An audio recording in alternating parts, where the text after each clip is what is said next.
When we look at the Joker, when we look at all the marketing, all the hype, all the craziness, the Joker derangement syndrome, everything else that is happening with this movie, I'm losing a lot of interest in it. Not that I don't want to see it. I do want to see it, and I'm definitely I got tickets to go see it already. But it's like for some reason I'm so worked up over it that it just frustrates me to talk about it now. But I did want to talk about what it's tracking to earn because this is significant.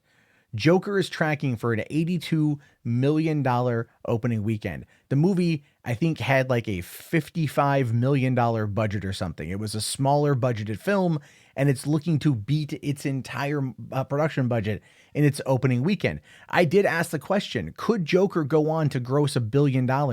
And it's looking that it could either cross it or get real close. We're talking definitely the 800s. Here's what it says, though. In spite of its R rating and overall serious tone, the DC's upcoming prestige picture Joker is looking to do pretty solid business at the box office.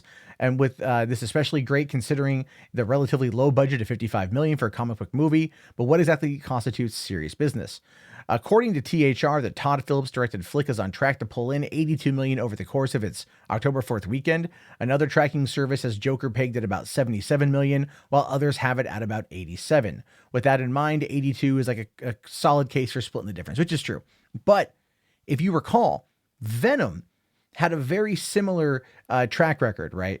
Venom did. Venom was originally slated anywhere between I believe it was 50. It was about $55 million.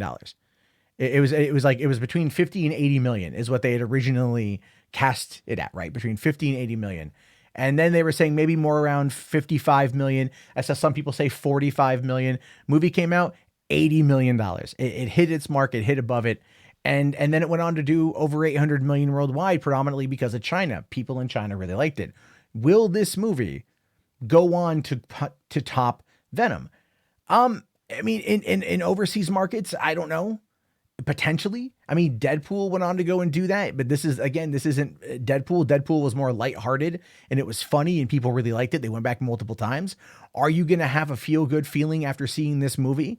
By the way the media has been treating it, the answer to that is hell and to no. There's no way you're going to come out of this movie feeling pretty good. You're going to come out of it absolutely relatively hating life and fearing that the person next to you is going to be some incel alt-righter who is going to be wielding a firearm and taking you out because he couldn't have sex with the girl on Tinder who decided to swipe left. I mean, like, there are so many things the media has been pushing about this movie that has just turned me off to being excited for it. I think at this point, like I said, I'm more interested in seeing it to see if it's worth the hype.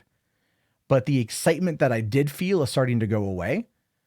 And I'm, curious, like, just how it's going to be received. Now I'm more interested for how everyone else is going to see it once it's out there. I want to know how that conversation is going to take place. And if it's looking at an 82 million opening weekend, potentially higher, potentially lower, it could definitely then allow that conversation to take place. And this is why I'm mad at the media. The media has perpetuated this myth surrounding this movie. They brought it into this very odd territory to where they have the ability to control the narrative because a select few, a privileged few have seen it. And they're the ones there now, pointing their finger and like casting down at it. Well, the rest of us are sitting there going like, but why? Why are you calling it incel garbage? Or why are you saying all these things? And they go, well, we can't tell you. We don't want to spoil the movie. But they're out there creating this narrative ahead of time. That narrative didn't hurt the box office, which is exactly why they wanted to do it. They do this kind of thing, by the way, because they want to feel important. They want to feel, right? I got big swinging hanging balls and a big old dick. That's what they want to feel like. But what they're doing is they're creating confusion. They're creating frustration. They're damaging a product before people have the chance to experience it for themselves because of the way the product makes them feel. And I understand that's why they have those emotions. I get that. But hold off until you see the movie. Don't start out there holding a sound like your Rorschach saying the end is nigh when no one has seen the movie. No one can talk about it. No one can sit there and tell you what's going on. It's crazy. It's crazy. It's very rare that the media leading into the movie has got me more frustrated than hyped up. And I am hyped up for Star Wars.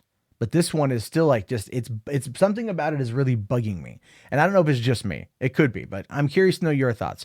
Do you think 82 million is a good number? Do you think it can go higher? Think it can go lower? Let me know down in the comments below. I will talk to you guys later. Have yourself a great day. Don't forget to like the video or dislike the video. But if you like the video, which I'd really like, why don't we get it up to like 150 likes? I'll talk to you guys later. Have yourself a great day and peace out.